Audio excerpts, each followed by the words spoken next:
Members of the jury, let me quote to you a passage from the Official Secrets Act of 1911. If any person, for any purpose prejudicial to the safety or interests of the state, communicate to any other persons any secret official code word or password, or any sketch, plan, model, article, or note, or other document or information which is calculated to be, or might be, or is intended to be, directly or indirectly, useful to an enemy, he shall be guilty of an offense. The prosecution case is that Kenneth Gould was such a person.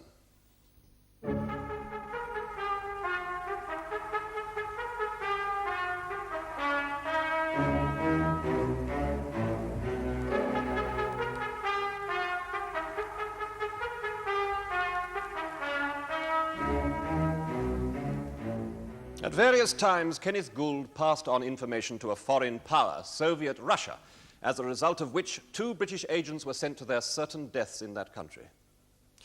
The first witness for the Crown will be Colonel Paskeich. However, my Lord, it may be convenient to deal with the security issue before I call any of my witnesses. Your Lordship will recall that I indicated earlier that I would be applying for certain matters to be dealt with in camera. I now apply formally for this court to sit in camera. You don't mean that the whole proceeding should take place in camera? My Lord, I make the application reluctantly but advisedly. Colonel Paskeich was until recently a member of the KGB, the Russian secret police. Now, the evidence that he and others will give is of a highly secret nature. If it were made public, it could prove detrimental to the interests of this country.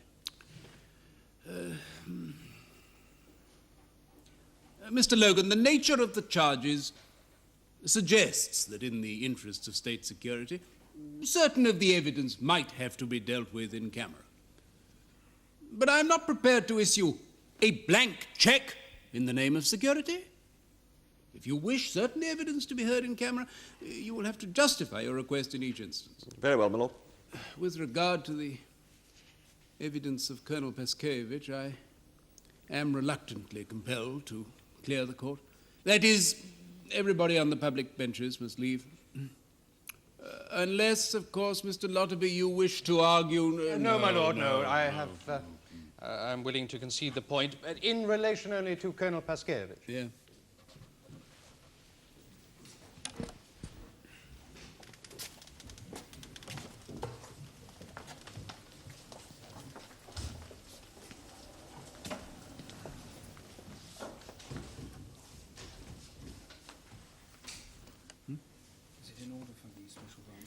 Yes, yes.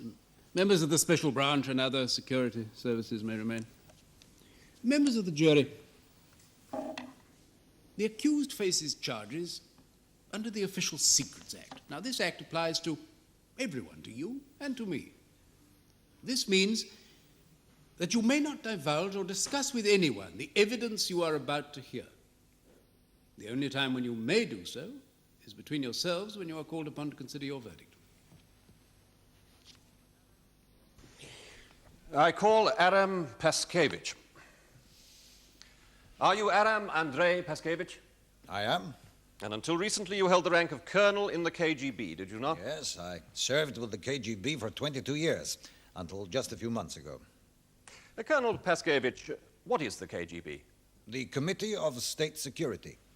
What is the function of that committee? To coordinate the internal and external security and intelligence services of the Soviet Union.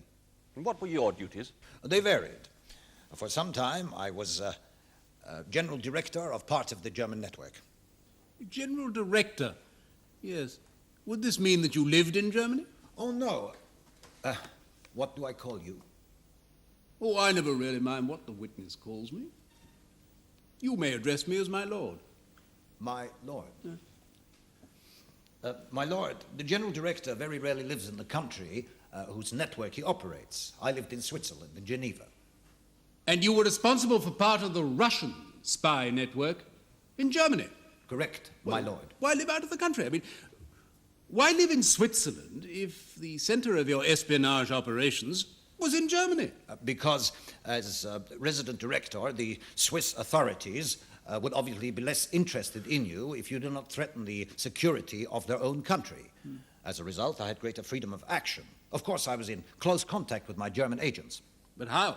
I mean, how were you in contact with your German agents if you lived in Geneva? Well, sometimes by radio or by letter, but mostly by cutout. Cutout?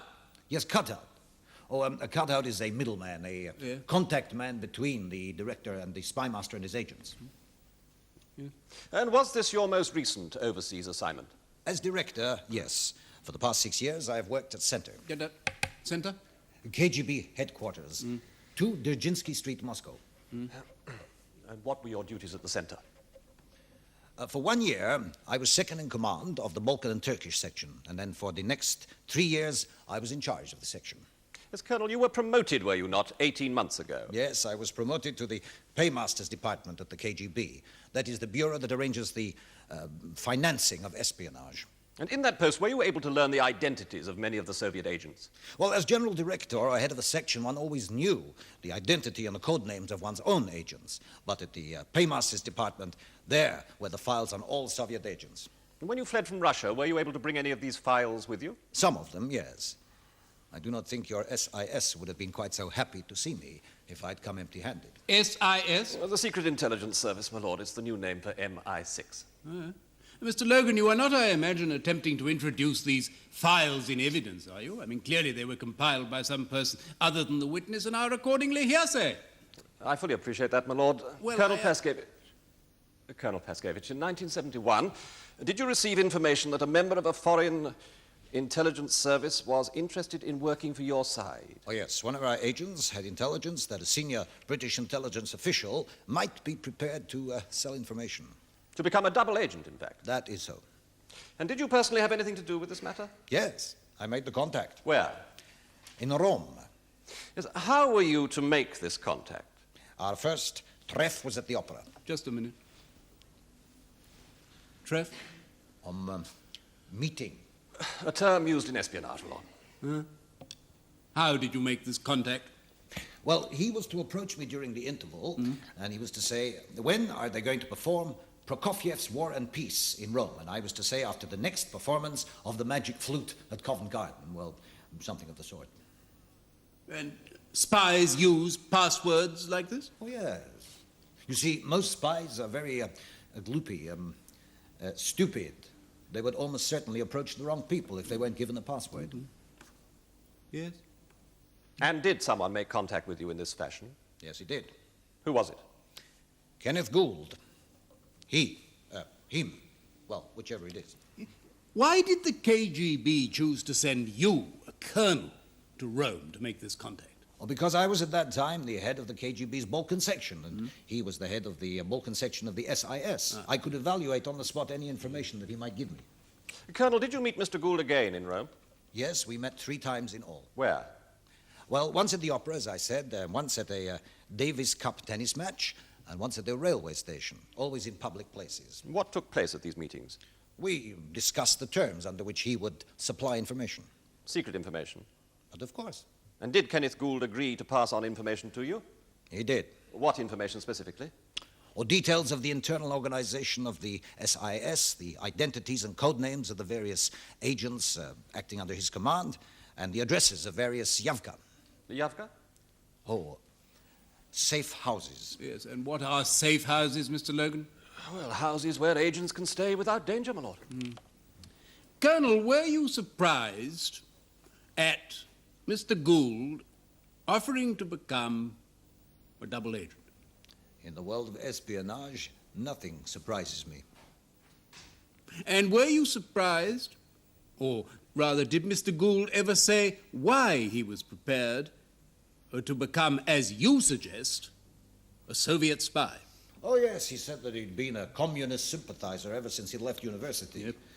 But he also got a lot of money out of spying for us. How much money? 10,000 American dollars. American dollars? Yes, my lord, the KGB is not without a sense of humor. We always pay in dollars, a reliable capitalist currency. $10,000 is quite a lot of money. In my experience, the combination of cash and high moral principles is usually irresistible. Полковник de Praklyaty Vrun, which politely translated, my lord, means the colonel's a liar. Not a very good one either.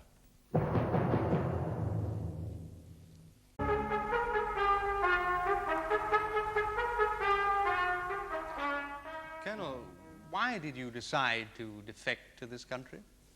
Because I came to believe in democracy and the democratic system. After 22 years in the KGB? Yes? How much is the SIS paying you? Oh, a small income. The precise amount is yet to be agreed. Will it be paid in dollars? Swiss francs. Oh, you don't share the KGB's enthusiasm for the dollar. So, Colonel, even for you, how did you put it now? The combination of cash and high moral principles appears to be irresistible. Now, about these famous files of yours. No, we are not allowed to talk about them. Not during the examination in chief, Colonel. That is, when my learned friend was first examining you, but I may raise the matter. I do not understand your laws. Colonel, what information do these files contain? The identities and code names, operating procedures, and so forth of Soviet agents operating in Europe. You provided the SIS with details of the entire Soviet espionage system in Europe? Oh, no, of course not. I was only able to bring a few files with me. How many? How many Soviet agents did you betray? Betray? I don't think you should use a word like that. Why not, Colonel? It is a true description of what you did, is it not? It is an emotional word. Yes, well, perhaps some of the people you betrayed might feel emotional about your actions. So, how many names are in these files? About a dozen? Dozen agents. Yes. And how many of these agents are active in this country? There were 4 spies spying in your country. Only 4. What do you mean, only? There were names there that the British had never even heard of. I'm sure there were, Colonel, names which you or the KGB just pulled out of the hat. Do you think my files are a fake? They're genuine from the KGB. Oh, yes, I'm sure they are from the KGB, unless they're your own personal forgeries. Why should I forge them? Oh, to increase your own value in the eyes of the British security services. You're insulting. That would make me a common criminal. Where were these files kept? From whom did you steal them? KGB headquarters, Dzerzhinsky Street. Whereabouts were they kept? In a section of the Central Registry. Available to any official? Oh, no. Only officers of a certain rank with special security clearance were able to consult them. Yes, well, consultation's one thing, Colonel. You took these files away. I merely extracted a few papers from them. This wasn't noticed? No. Otherwise, I would not be here today. I wonder. When did you leave Moscow? Tuesday, the 23rd of October, 1973. It was a sudden departure? Yes, Why?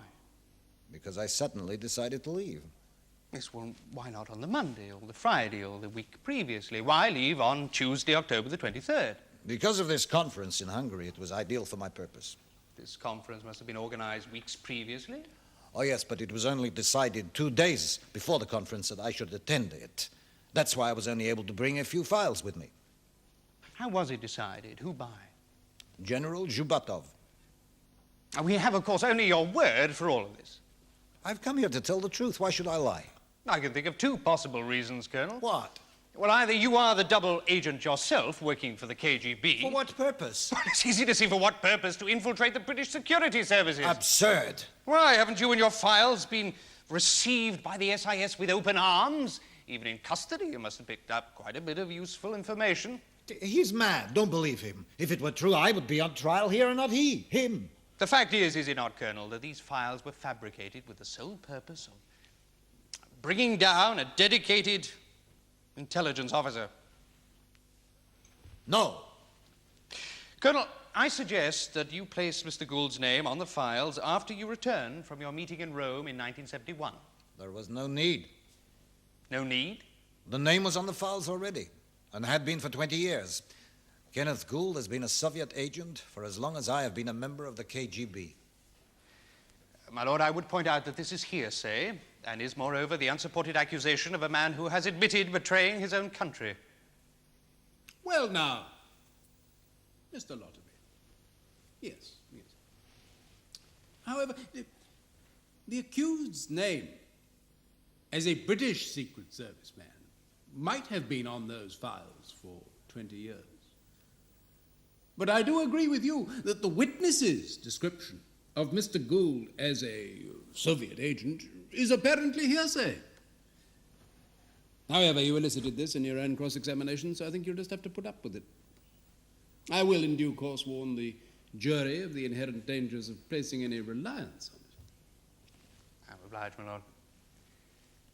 Colonel, are you married? I was. I'm divorced. 9 years ago. Is your wife still alive? Yes, she lives in Kiev. She is an engineer. Oh, yes. Have you any children?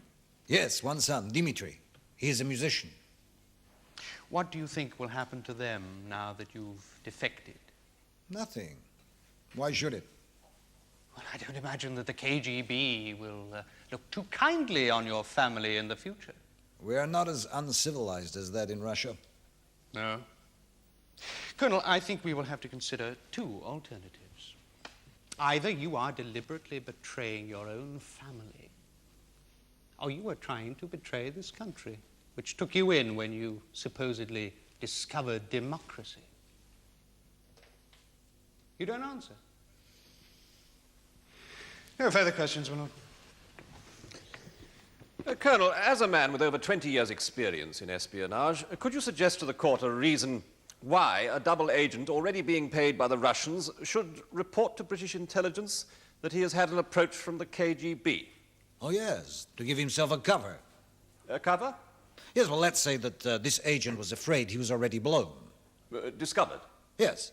Well, if you suspect a man of being a double agent and he suddenly reports that he has had an approach from the other side, you may begin to wonder if maybe your suspicions were a little bit premature. My lord, this is all hypothetical. Yes, I agree, Mr. Lotterby, but I think it is in the nature of expert evidence as regards the behavior of spies. Colonel, had you made contact with the SIS prior to your escape to Austria? Briefly, through a contact. So the SIS were ready for you when you made your escape? Oh, no, I told no one where or when I would escape.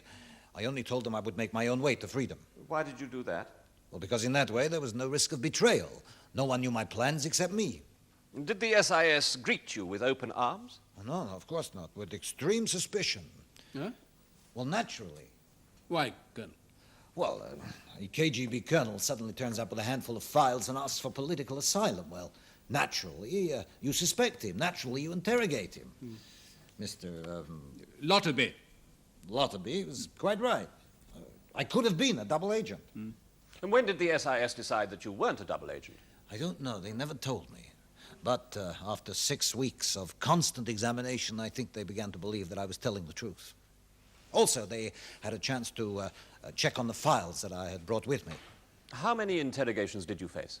I lost count. Their technique is very good. Were you questioned in English or Russian? Both, and also on one occasion in German. They were very thorough. Colonel, my learned friend has sought to cast doubt on your motives for coming over to the West. Oh, yes, well, that is quite natural. He has never lived in the Soviet Union, and so he can have no idea of what I had to escape from. Your reasons then were political and not financial. I wanted freedom. As to the financial side, espionage really isn't very well paid, not even in America. No one will ever become rich from being a spy, no matter how many times he changes sides, believe me. My learned friend has accused you of betraying your country. Your learned friend has never worked for the KGB. It is not an organization from which you can easily resign. No, indeed. Thank you, Colonel. You may leave the witness box, Colonel Paskeich.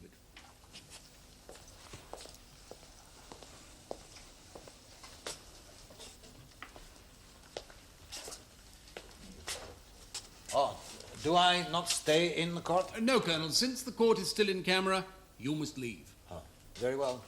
It's a pity, isn't it, Andrei Andreevich? You won't be able to hear what I say about you. He will tell you lies. Mr. Lies. Gould, I will not tolerate any further interruptions. My apologies, my lord. Colonel, will you please leave the court? I call Sir Hugo Jelico. Sir Hugo Jelico, please.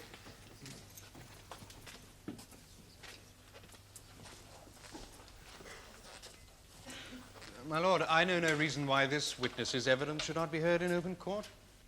My lord, Sir Hugo Jelico is deputy head of the SIS, the Secret Intelligence Service. It has long been a tradition in this country that even the names of officials in security services should not be revealed. In my experience, my lord, officials are less likely to indulge in bureaucratic obfuscation when their evidence is being heard in open court. The public's presence marvelously clarifies their minds.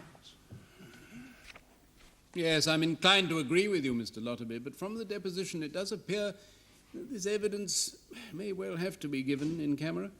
If I feel that any of the evidence can be given in open court, I shall see that this is done. You may renew your application at any time. You are Sir Hugo Jelico of Simon's Place, Chelsea, I am. and you hold the position of deputy head of the Secret Intelligence Service. I do. When did you join the SIS? In 1965, when I resigned from naval intelligence. When did you first meet Kenneth Gould? That same year, he was being groomed to take over as head of Balkan and Turkish sections. What was your opinion of Mr. Gould? Academically brilliant, first-class linguist, over-clever, a bit unstable. Can't say I took to him, but there's no doubt he knew his job. Can you recall any particular matter with which he was connected in 1970? Yes, the Reisman affair. Yes, who was Reisman? Martin Reisman. He was one of Gould's agents, a courier working mostly from Istanbul, a most reliable man. Gould had worked with him for a long time. What happened? Well, I wanted to contact another of our agents, Markno, in Odessa, but I didn't want to use radio or any of the usual channels of communication. Why not? Well, I wanted to give Markno fresh instructions. Certain things had happened, or were about to happen, in various parts of the Soviet Union, and it was vital that Markno should know what to do should the situation change. Well, I asked Gould if we could use Reisman. Reisman was briefed in London, and a meeting was arranged with Markno in Odessa. Well, Reisman got to Odessa all right, via Romania. He had a good cover story, very well documented, absolutely safe, nothing should have gone wrong. But something did go wrong. Yes. Reisman and Markno made their way to the rendezvous point separately and at the appointed time. The KGB were waiting for them. They were both picked up. What happened to them? Reisman was interrogated for about 6 weeks. He confessed, of course. Who wouldn't? Then he was put on trial. There was only one verdict possible: guilty. He was shot. And Markno? Markno died in KGB headquarters. You can imagine how. Anyway, that gave us irrefutable proof that Gould was a Soviet agent. Irrefutable, Sir Hugo? Yes, my lord. It doesn't appear so to me. My lord, only 4 people knew the time and place of that meeting in Odessa. The 2 men who died, myself and Kenneth Gould. I'd call that irrefutable.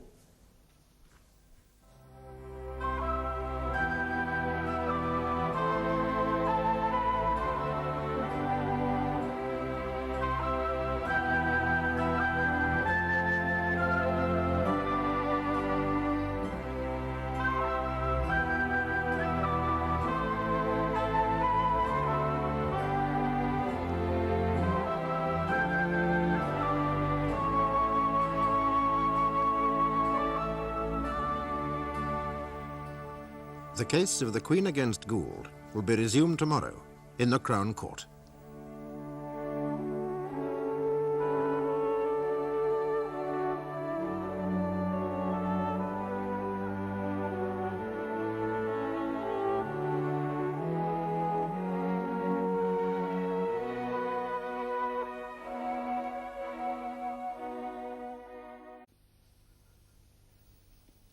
The prisoner is Kenneth Gould, formerly of the Secret Intelligence Service.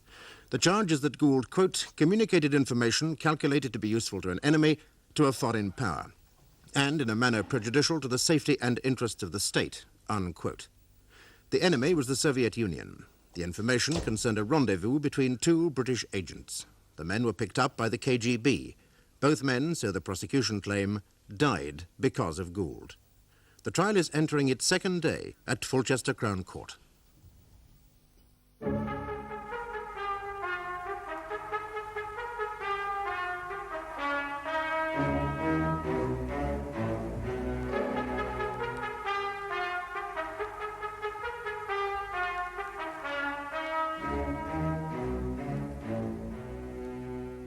Sir Hugo, you told us yesterday that you believed that the accused was responsible for the capture and death of Reisman and the other British agent in 1970. Why was not Gould arrested then?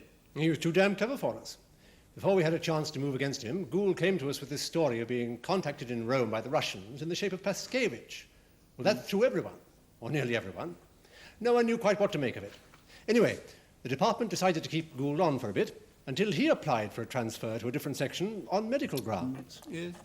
What medical grounds? Run down, overwork, edge of a nervous breakdown, what you might expect. As I said, the fellow was always a bit unstable, in my opinion. And was he transferred? Yes. Where to?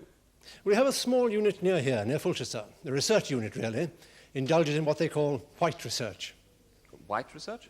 Gathering and collating material from foreign magazines, sources like that, official sources. Anyway, Gould couldn't do any harm there, and we could keep our eye on him until he was picked up by the special branch. Thank you, Sir Hugo. Sir Hugo, you said yesterday that only 4 people knew of the location of that rendezvous in Odessa. Right. Yourself, what was his name, Reisman, and the agent in the Ukraine, and Mr. Gould. Yes. So any one of 4 could have passed on the information to the KGB.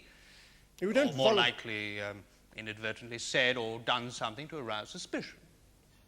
I was going to say you don't voluntarily give yourself away to the KGB unless you have an overwhelming death wish. In any case, in our business, if you want to survive, you learn to keep your mouth shut and not arouse suspicion. Real spies are not like James Bond. They tend to be rather shabby little men in raincoats. Nevertheless, isn't it possible that one of you, apart from Mr. Gould, might have been careless? No, sir, it is not. No. No. You're sure, are you? I'm positive. On what evidence, Sir Hugo? I mean, how can you know how Martin Reisman acted in Russia? Perhaps he got scared or drunk or talked to a prostitute. Reisman was taking part in a most important mission. He was carrying fresh instructions from me to Valery Markno, an agent in contact with the Ukrainian underground. On a mission like that, Reisman would be doubly careful. Oh, what about Markno? He lived in Russia. He'd been one of our agents for 10 years. He's the last man to become careless. But spies do, surely. Otherwise, how do they get caught? Not Markno. He was a dedicated man, a Ukrainian patriot. But not infallible. Perhaps not. But he wasn't responsible for the choice of rendezvous. I was. The time and date were also of my choosing. No, there's no question of carelessness. It must have been a deliberate leak. We know that Reisman and Markno were picked up at the rendezvous point by the KGB. So the KGB must have had inside knowledge, and that must have been Gould. Did you question Gould about the capture of these 2 agents? Yes? And what did he say? He gave me much the same stupid argument that you have. Did you accuse him of being a Soviet spy? Not directly. Why not? In case he fled like Philby and McLean. All the same, make no doubt about it, it had to be Gould. Why, Sir Hugo? Well, who else could it be? You? I resent that. Perhaps you were careless, Sir Hugo. No, sir, I was not. You must admit that a guilty verdict against Mr. Gould would remove from you a certain odium. You're insulting, sir. In any case, you forget the files that Colonel Paskeich brought over. With respect, Sir Hugo, Colonel Paskiewicz's files proved nothing. They confirmed what we already knew. They were KGB files produced by a KGB colonel. I mean, surely you must have realized that the files were in themselves somewhat suspicious. Why? One imagines that the KGB Central Registry in Moscow isn't the easiest place from which to steal secret files. That was Colonel Paskewicz's problem, not ours. Were any of the other names of Soviet agents on the files new to you? We had suspicions about some of them. All of them, surely. Most of them. Including Kenneth Gould? Would you normally regard the KGB as a reliable source of information? No, not normally, but under the circumstances. Besides, my department checked those files scrupulously. The paper, the typing, the signatures. They're genuine, are they? I'd stake my life they were 100% genuine. But you're not staking your life, Sir Hugo. You're staking 20 to 30 years of Mr. Gould's life. The life of a traitor. That's for the jury, not for you to decide.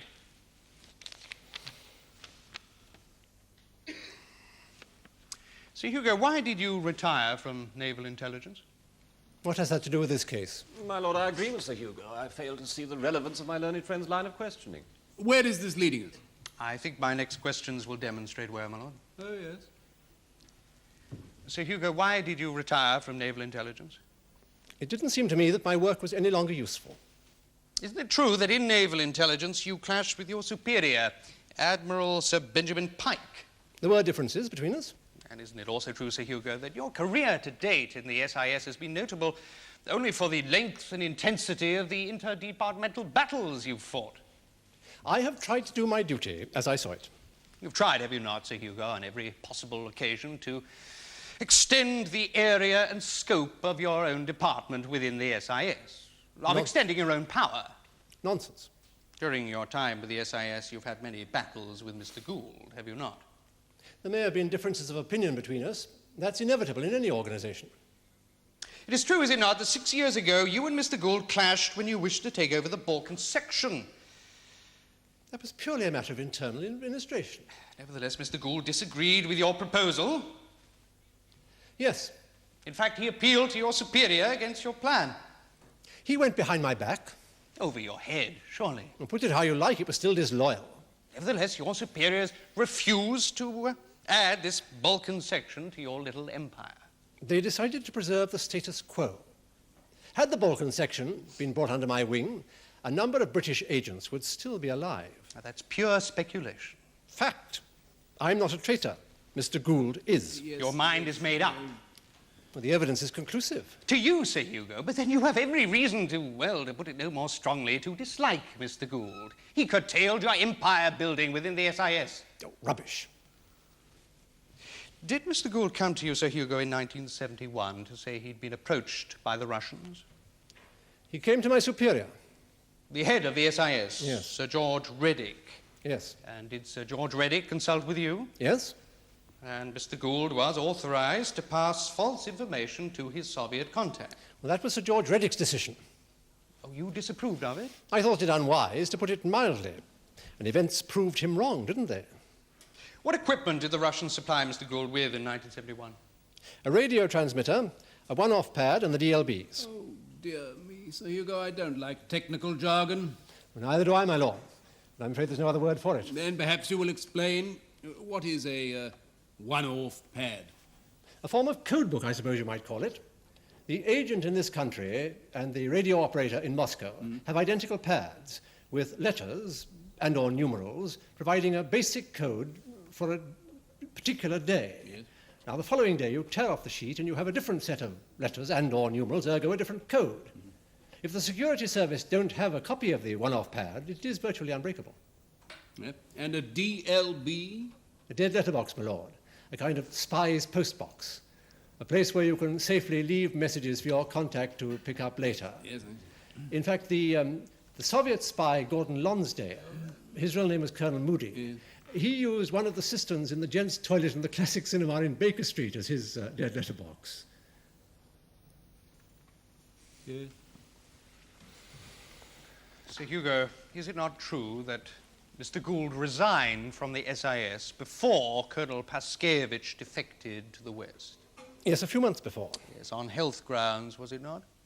Yes, I imagine the strain of living a double, no, since 1971, a treble life must have been proving even too much for Mr. Gould to cope with. Or was it not quite simply that he found you too much to put up with any longer? Oh, I was very discreet. I was still hoping to catch him. Still, for the sake of security, I made sure that certain documents did not pass through his hands. No wonder Mr. Gould asked for a transfer. Is it not true that until Colonel Paskeich conveniently defected to the West with his small collection of KGB files, you were unable to convince your superior of your suspicions regarding Mr. Gould? You'll have to ask Sir George Reddick about that. No further questions, Madam. Sir Hugo, was there any personal animus in your attitude towards Mr. Gould? No, none whatever. I didn't like the man, but we were both professionals. And he was efficient and conscientious. Extremely so. And does Colonel Paskeich have the marks of a double agent, as my learned friend suggests? No, he does not. The SIS have learnt a great deal from Colonel Paskeich. Yes, a great deal. He confirmed many things that we were only suspecting. Not just the defection of Mr. Gould. Oh, no, far more than that. His information was invaluable. Thank you, Sir Hugo. You may leave the witness box, Sir Hugo. I'm obliged, my lord. The next witness is Chief Superintendent Bradock.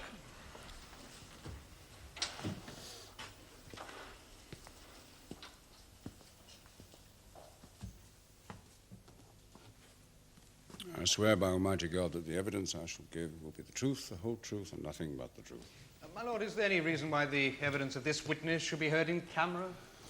Mr. Logan? Well, the witness is a senior special branch officer, my lord. My lord, I understand that this witness is to give evidence regarding Mr. Gould's surveillance and arrest. I fail to see that this evidence is likely to breach security. My lord, I disagree with my learned friend. The special branch is, by the very nature of its work, secret. My lord, if the public is prevented from hearing any more of this case, then the proceedings will begin to bear a closer resemblance to the Star Chamber than to an English court of law. I agree, Mr. Lotterby. The public may re-enter if they wish.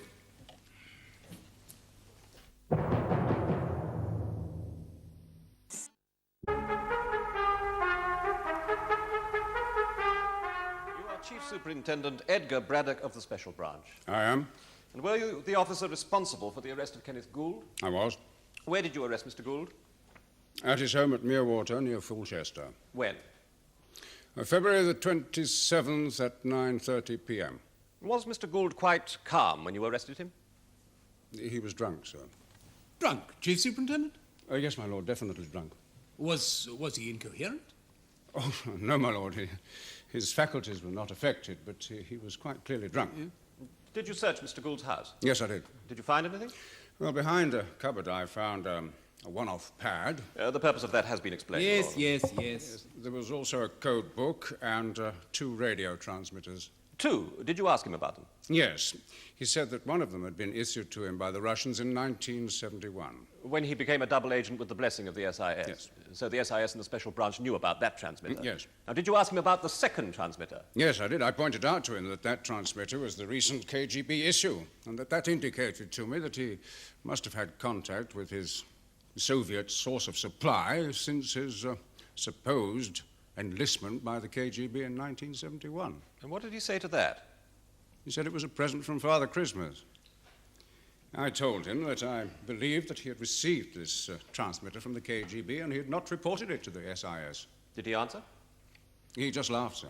Did you question him again about this when he'd sobered up? Oh, yes, of course, sir. What was his explanation? He said that he had received the second transmitter from his usual contact. Who was that?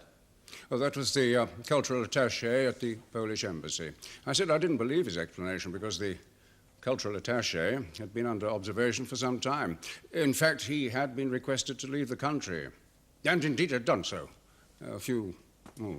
almost a week before Mr. Gould claimed that he received the transmitter. And what did Mr. Gould say to that? Said he must have been mistaken about the dates. Thank you, Chief Superintendent. Chief Superintendent, did Mr. Gould tell you why he'd not reported his acquisition of this second radio transmitter? He said he was no longer with the Balkan section, that he was concerned only with what he called white research, that he thought that the second transmitter was of no concern to the department. Chief Superintendent, when did you commence your surveillance of Mr. Gould? November the 15th. Oh, so your surveillance didn't start until after Colonel Paskeich defected to this country? No, sir. When did the surveillance cease? With Mr. Gould's arrest in February. During this time, was Mr. Gould under constant surveillance? Yes, sir. His phone was tapped, his every movement watched? Yes, sir. Did he make any contacts with known agents? No, sir. Was there anything in his conduct or in his telephone conversations which could be described as suspicious? No, sir. So you spent what? 12, 13 useless weeks watching a man on the rather dubious evidence of a defected KGB colonel? Yes, sir. Thank you, Chief Superintendent. Chief Superintendent, did you ever discover exactly where the second transmitter came from? No, sir. And did Mr. Gould do anything unusual during the weeks you had him under observation? No, he worked during the day and was drunk most evenings. Drunk? Yes, he usually started at about 7 o'clock. He holds his drink rather well. Do you think he was aware that he was being watched? Oh, it's difficult to say. I think it's quite likely. Yes, thank you. No further questions. Thank you, Mr. Bradock. You are released. You may leave the court if you wish to do so. I would like to stay, if I may. Very well. Thank you.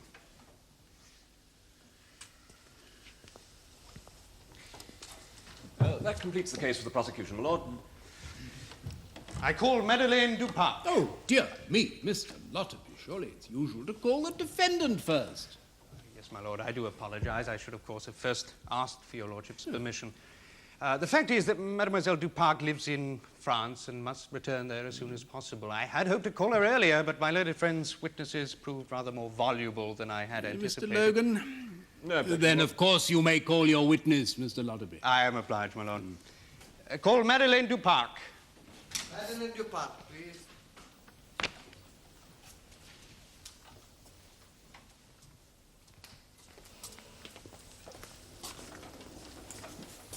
What is your religion? Atheist. Please read aloud the words on this card. I do solemnly, sincerely, and truly declare and affirm that the evidence I shall give shall be the truth, the whole truth, and nothing but the truth. You are Madeleine Marie Dupart of number 7 Rue l'École du Médecin, Paris. Yes. You are a French citizen? Yes. Would you prefer to give your evidence in French, Mademoiselle Dupart? We can provide an interpreter. No, that is quite all right, my lord. I am an interpreter. Mademoiselle Dupart, you are the ex-wife of the defendant, Kenneth Gould. Yes. Now, when did you marry Mr. Gould? In April 1957. How long were you married? 13 years. The divorce came through in 1970, but the marriage had broken down 2 years before. There is a child by the marriage, is there not? A daughter, Paulette, 16 years old. Did you know the nature of your husband's work? No. Though I knew it was, now what is the word, sensitive, intelligence work. Did he talk to you about his work? No, well, very rarely. Now, your marriage lasted effectively for 11 years, did it not? Yes. Now, during those 11 years, so the prosecution alleges, your husband was a Soviet spy. Well, that's absurd. Why? Well, ask any woman, any wife. Why, husbands get discovered carrying on something as uncomplicated as an affair. What chance would any man have of being a spy without his wife's knowledge? And you had no such knowledge? No. There were no mysterious meetings, no messages, no code books, no one-off pads lying around, no secret radio transmitters? No. Now, what were your husband's political beliefs? I don't think he had any. Thought he never expressed any political views to you at all? Only about politicians. Any particular type of politician? Oh, most types. All types. Yes, I mean, politicians of any particular party? Most parties. Parliament, he used to say, is the last resort of the pompous and the intellectually third rate. He wasn't a political man at all.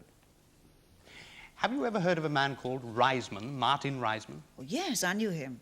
He was one of Ken's greatest friends. How long have they known each other? Oh, 18 years, a long time. 18 years. Now, the prosecution alleges that your ex-husband betrayed Reisman to the KGB. Oh, he would not do that. As I have said, why, Martin was one of his great friends. Thank you, mademoiselle.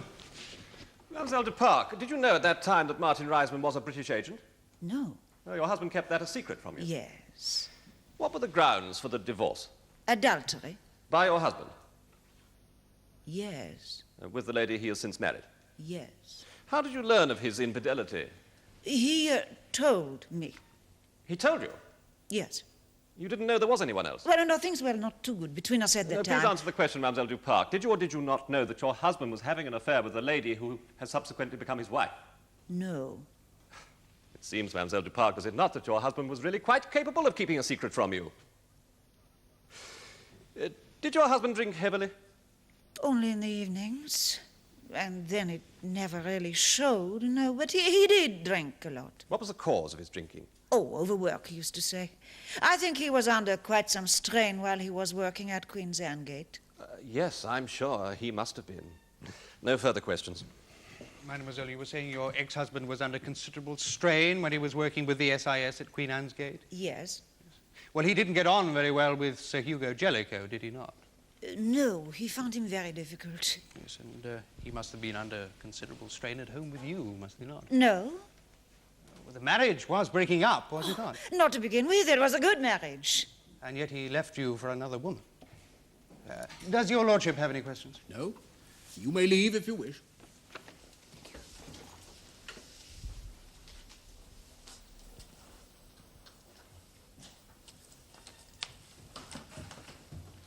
I call the defendant, Kenneth Gould.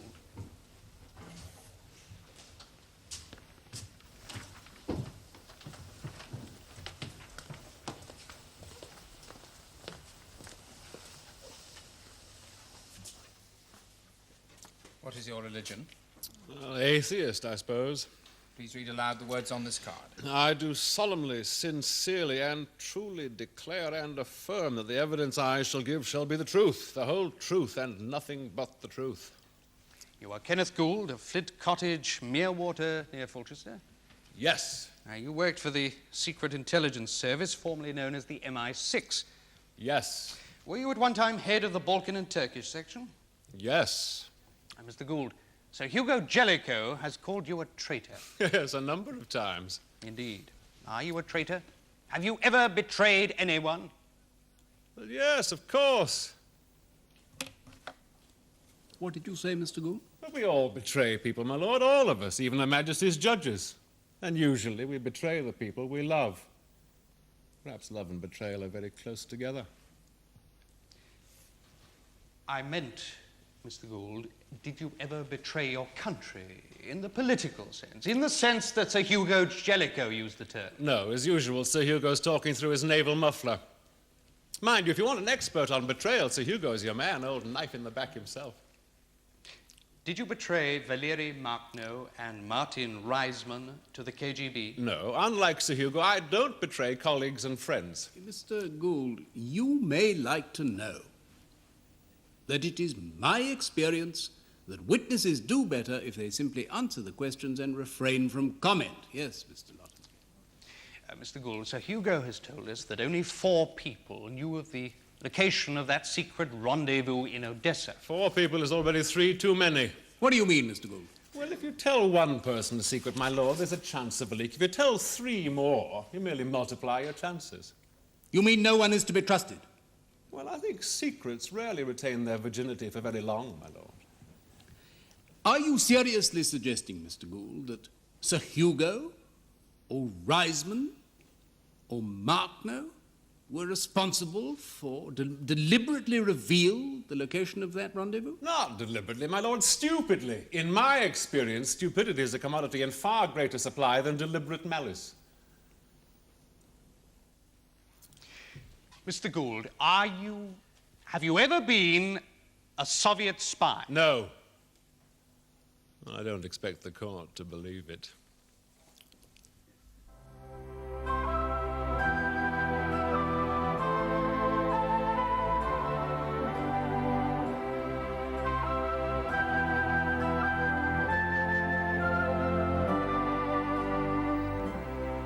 The case of the Queen against Gould will be resumed tomorrow in the Crown Court.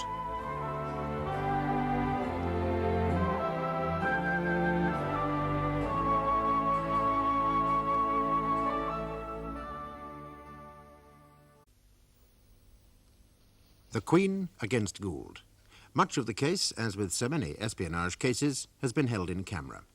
For the prosecution, we've seen Colonel Paskeich, a defector from the KGB, and Sir Hugo Jelico, deputy head of the British Secret Service. The prisoner, Kenneth Gould, is about to continue his evidence. The question facing the jury in Fulchester Crown Court is simple. Is Kenneth Gould a traitor, a spy in the service of the KGB, or is he the unfortunate victim of a Soviet plot and a British Secret Service witch hunt? Their verdict is expected today.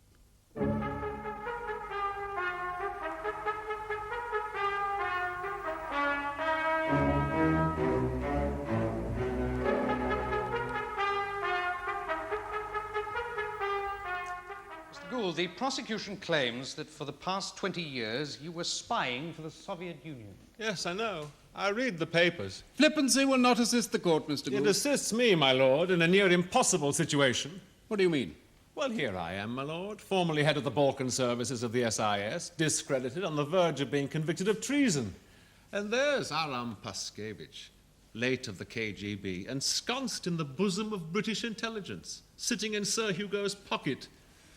One of us has come out of this very well. Certainly isn't me or the SIS. Mr. Gould, you believe, do you not, that you are the victim of a KGB plot? Well, if I'm not, then why is it they're the only ones who come out of this with any credit? What happened to the $10,000 you earned from the Russians after 1971? I turned it over to the department. I'm sure even Sir Hugo would confirm that. Now, when did you know you were under suspicion in the department?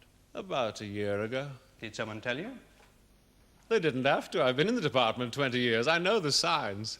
How did Sir Hugo treat you? With suspicion, but no more than usual. Sir Hugo is rather subtler than he looks. Now, Mr. Gould, you implied yesterday that Sir Hugo Jelico bore you certain animosity. Yes. Why? Well, I'm not his sort of chap. What do you mean? Well, he's an ex-naval man who crept into espionage at a high level. He doesn't really trust anybody who hasn't been a serving officer, preferably in the Navy. During the war, I was a Bevin boy. I've never held Her Majesty's commission, except to dig coal. What school did you go to? Derby Grammar School. And what was your father? A quarryman. So you come from a working-class background? Very much so. And yet you went to Oxford University? Yes. How? On a scholarship. I won a scholarship for modern languages at Balliol. Except we are both of woman born, Sir Hugo and I have nothing in common. You and Sir Hugo have clashed on a number of occasions in the past, have you not? Yes. Bitterly? Well, it's very difficult to clash with Sir Hugo in any other manner. On one occasion, you were instrumental, were you not, in preventing Sir Hugo from taking the Balkan and Turkish section under his wing? Well, I objected to the move, and I took my objection to the highest level. Where your objections were upheld? Yes. Why did you object? Well, a variety of reasons. Yes, well, can you enumerate them for us? Well, I disliked empire building. It's the bane of any bureaucracy, especially the civil service. Was that the only reason, Mr. Gould? No. Sir Hugo didn't know anything about the Balkans or Turkey. He'd never mounted any operations in that part of the world, and I distrusted his judgment. Was he sympathetic to the then Greek and Turkish regimes? No, that's hard to say. I don't think he knew much about them. He once said that he'd been much happier with the Greek colonels if only they'd been naval men. What was Sir Hugo's reaction to your success in preventing his empire building? Paranoid. In what way? Well, he accused me of disloyalty. That's the crime against the Holy Ghost in Sir Hugo's book, and he called me a traitor. Did he threaten you? Well, not directly. He said he'd keep his eye on me. Did you take that as a threat? Well, no, obviously I should have done. Now, Mr. Gould, you were divorced in 1970, were you not? Yes. Now, did the divorce create any bitterness between yourself and your ex-wife? Well, of course it did. Amicable divorce is an illusion of popular playwrights. The real thing is quite different. Your ex-wife has spoken of your heavy drinking. Yes. My learned friend has made much of this and no doubt will make more. Are you a heavy drinker? I don't know. You don't know? Well, one man's nightcap is another man's DTs. I drink, yes, but only in the evenings. Working with Sir Hugo is the greatest single inducement to alcoholism I've ever come across. Are you an alcoholic? No. Now, lastly, I'd like to clarify this question of the second radio transmitter discovered in your cottage. It was given to me by the then cultural attaché of the Polish embassy. But not on the date you told Chief Superintendent Bradock. No, I must have made a mistake about the date. But you didn't report this latest acquisition to your superiors? No. Why not? Well, I was already under suspicion. I didn't want to make life more difficult for myself. I suppose it was an error of judgment. At the time, it seemed the only thing to do. Thank you, Mr. Gould. Oh, Mr. Gould, you've been at great pains to prove that you are the innocent victim of a fiendish plot. I don't remember using those words. No, my learned friend did. But tell us, what is the purpose of this plot? Well, I should have thought it was obvious. Well, not to me, and I suspect not to the jury either. To discredit me, to discredit the SIS, to discredit Sir Hugo, even. From what's emerged of this trial, I should think the powers that be might well begin to query Sir Hugo's judgment. But most of all, it enabled the KGB to plant a senior officer right in the middle of British intelligence. Are you seriously asking the court to believe that the KGB would risk a senior officer, a colonel, on such a ludicrous and fantastic venture?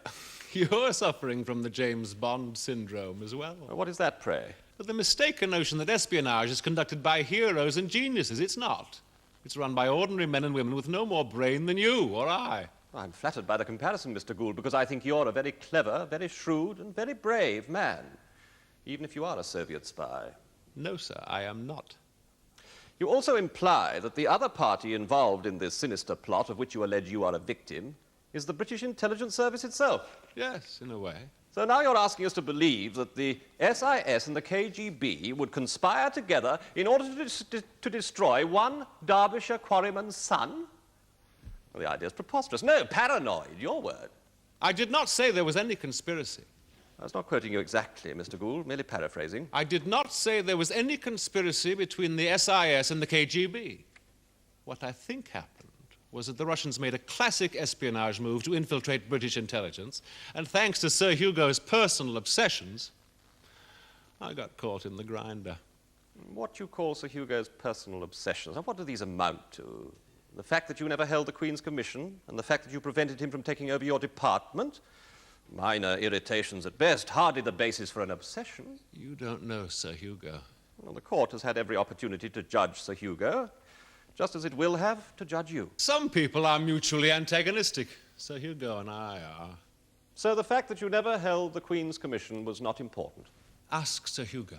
I'll ask you instead. Did you feel bitter about having to work down a mine during the war? Well, instead of being shot at by Germans, you mean? Instead of becoming an officer and a gentleman, Mr. Gould. Which still meant being shot at. Did you join a union when you were a Bevin boy? Yes. The National Union of Mine Workers? Well, it would hardly be the Amalgamated Union of Earwax Operatives, would it? What political club did you join at Oxford? The Liberal. Yet you wrote, did you not, in the university magazine ISIS, a lengthy essay on the Greek Civil War. An essay in which you were rather more than sympathetic towards the communist side. Yes, I may have done. Yes, I think I did. It's a strange subject for a language student to choose. Well, I also considered joining a Trappist monastery at about the same time. What does that make me, a suppressed monastic? For God's sake, I was 22 years old at the time. What did I know about anything? Your father was a quarryman? Yes. A union man? Yes, he was branch secretary. When did he die? About 18 years ago. What of? An accident. A couple of tons of rock fell on him. What were his politics? Beer, mostly. Your mother was Welsh? Yes. When did she die? About 10 months after my father. What of? Ennui. That's a French word meaning boredom. She didn't have anybody to fight with any longer. Her father, your grandfather, was also a miner, was he not? Yes. What did he die of? Too many coal dust sandwiches. Pneumoconiosis. He was a communist, was he not? He was also a tenor. A tenor? Yes, most of the tenors in the valley where he lived were communists, my lord, and like Grandad, they were also dedicated chapel-goers. Why did you go into the SIS? MI6 it was then. You haven't answered the question. Well, I joined the civil service because it was a safe job with a pension. Always look for a pension, my mother used to say. Schoolmastering is equally safe and also carries a pension. Well, I didn't fancy trying to beat French verbs into the bottoms of schoolboys. So why choose the SIS? Well, because I spoke Russian and French fluently, and I had a little bit of Serbo-Croat and Greek and Turkish.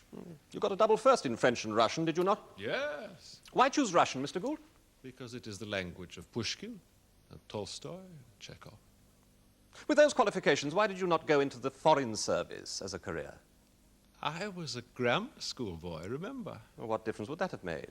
Merely the fact that I wouldn't have got in. Or if I had, I wouldn't have got on. But things were easier for you in the SIS. Yes. Now, according to Colonel Paskeich's files, you were instructed to join the SIS while you were still at Oxford. Surely it's become clear by now that Colonel Paskeich's files are less than reliable. Well, that is something I think we can leave the jury to decide. Well, I hope they know the truth when they hear it. When they do, Mr. Gould. How would you describe your politics while you were with the SIS? Non-existent. I find that hard to believe. Well, try. There's no virtue in a closed mind.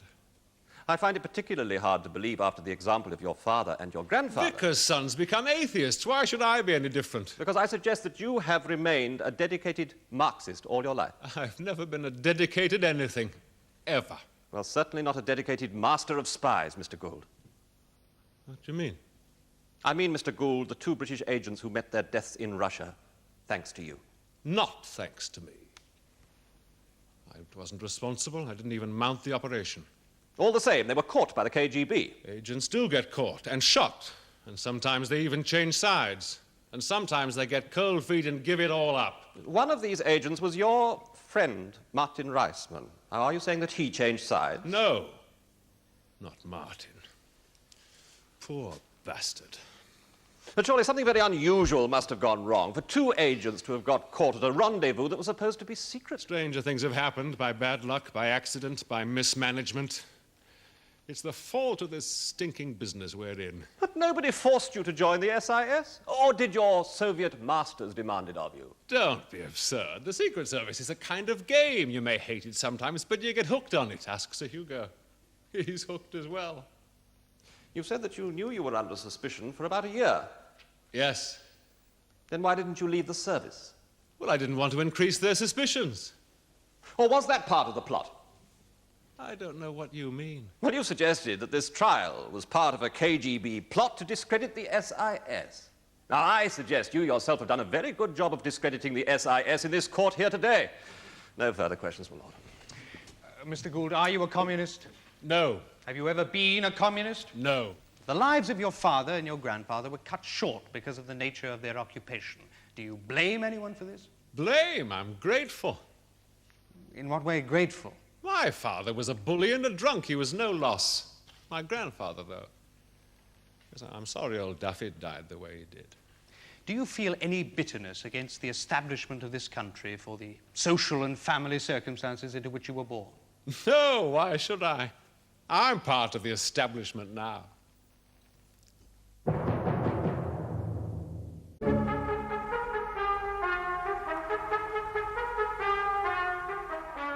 Mrs. Mave Kathleen Cahill Gould, I am, yes. the present wife of the defendant, Kenneth Gould. Yes.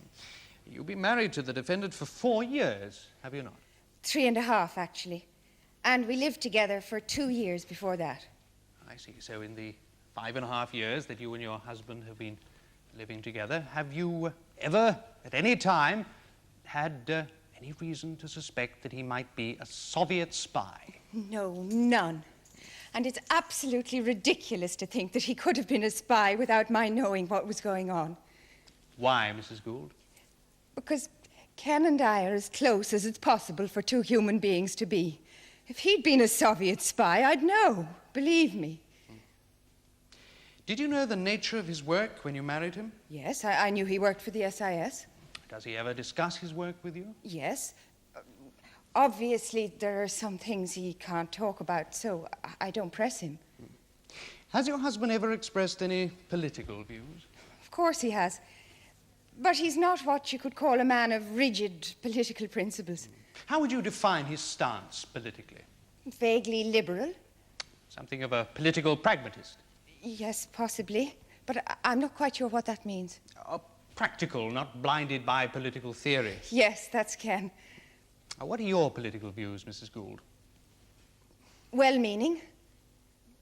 Could you be more precise? I vote Labour, with reservations. I see. Have you ever been a member of the Communist Party? I have not.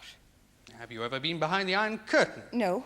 Have you ever had any contact with any person, official or private, who was a citizen of an Iron Curtain country? No, not that I can remember. Oh, yes, I once met a Polish ballet dancer at a cocktail party. Now, your husband has said that he is the victim of a plot. Do you believe that too?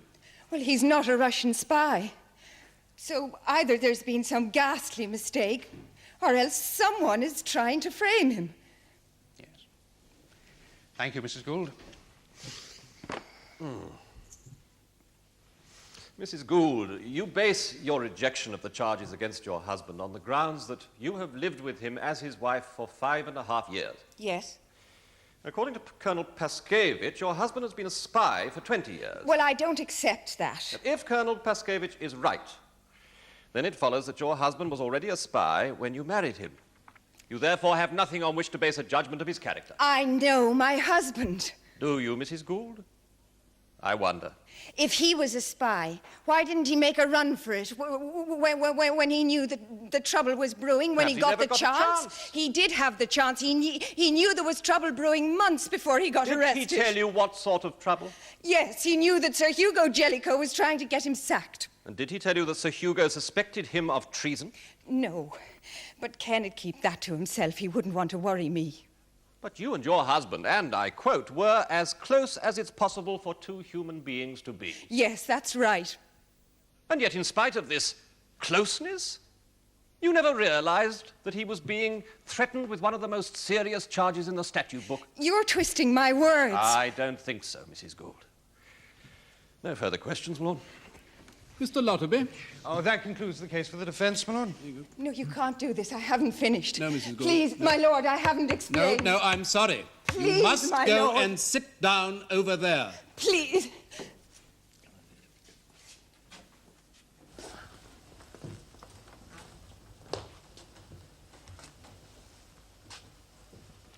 Mr. Logan. My lord. Members of the jury, the question before you is simply this. Is Kenneth Gould a traitor, or is he, as he would have us believe, the victim of prejudice and international intrigue? Well, from the evidence you have heard, there can surely be no doubt in your minds. For if Kenneth Gould is not a Soviet spy, if he did not betray his comrades to the KGB, well, then who did? Remember, only 4 people knew the secret of that rendezvous in Odessa, and 2 of them are dead. So that leaves Sir Hugo Jelico, deputy head of the SIS, and the defendant himself. Now consider for a moment the characters of these 2 men. Sir Hugo, a man of high intelligence, dedicated, patriotic, and his subordinate, Mr. Gould, also of high intelligence, but unstable, embittered, a man of no particular loyalties, an easy prey, you might think, to the corruption of communist influence. Ask yourself, members of the jury, is it likely that Sir Hugo would betray his own men, his own plan? Well, what had he to gain by it? The idea is too absurd to contemplate. Almost as absurd as Mr. Gould's world-weary attempt to convince us of his innocence. It's all a plot, he tells us. Indeed, it was a plot, ladies and gentlemen. A ruthless, diabolical plot between Mr. Gould and his Soviet masters to infiltrate the British Secret Service to the detriment of this country. Only 4 people, so the prosecution say. But how can we be sure? How can anybody be sure what happened in Odessa? Or perhaps it was a 5th person who knew that secret. Or perhaps Martin Reisman, on his journey through Russia, was recognized and followed. Or perhaps through some stupidity or bad luck gave the game away. We don't know, members of the jury. We cannot know. And when there is doubt, it is your duty to give the benefit of that doubt to the defendant. Now, let us look at these infamous KGB files, the secret files which a member of that grim organization, Colonel Paskeich, was so conveniently able to purloin from Central Registry Moscow. Now, members of the jury, it can't be easy to steal secret files from the KGB, to take them with you to Budapest and from there to Vienna. Easy. Well, I'd suggest, members of the jury, it would be impossible. Impossible, that is, without considerable help from the KGB itself. So Colonel Paskeich brought these files to the SIS, to Sir Hugo Jelico, who saw Kenneth Gould's name on one of the files. And, well, that was enough for Sir Hugo. He called in the special branch, and that is why Kenneth Gould is on trial today. And in the kind of atmosphere, members of the jury, where a loyal civil servant can have charges of treason laid against him, virtually at the behest of the KGB, well, who can wonder that Mr. Gould failed to report an acquisition of his second radio transmitter?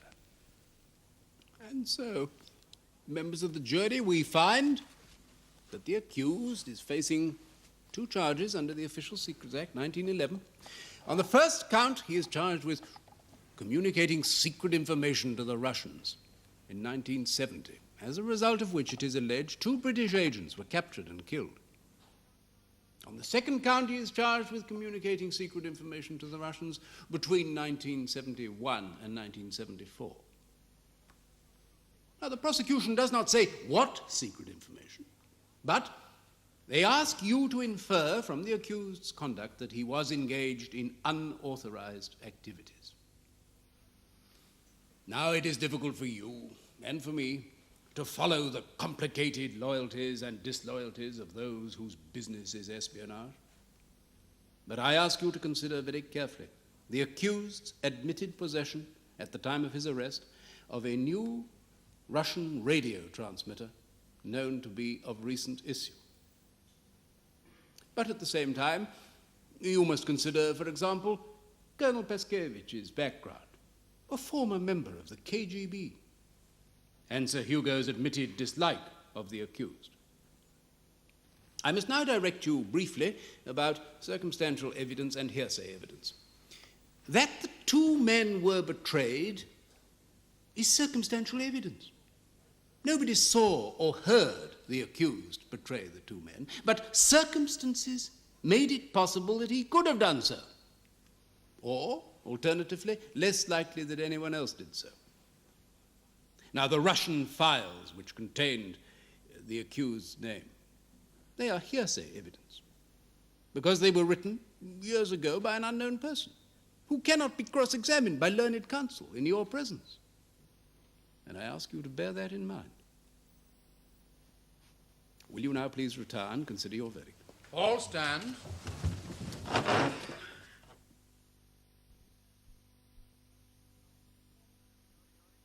Members of the jury, will your foreman please stand? Just answer this question, yes or no. Have you reached a verdict upon which you are all agreed? Yes. Do you find the accused, Kenneth Gould, guilty or not guilty on the charge of treason? Not guilty.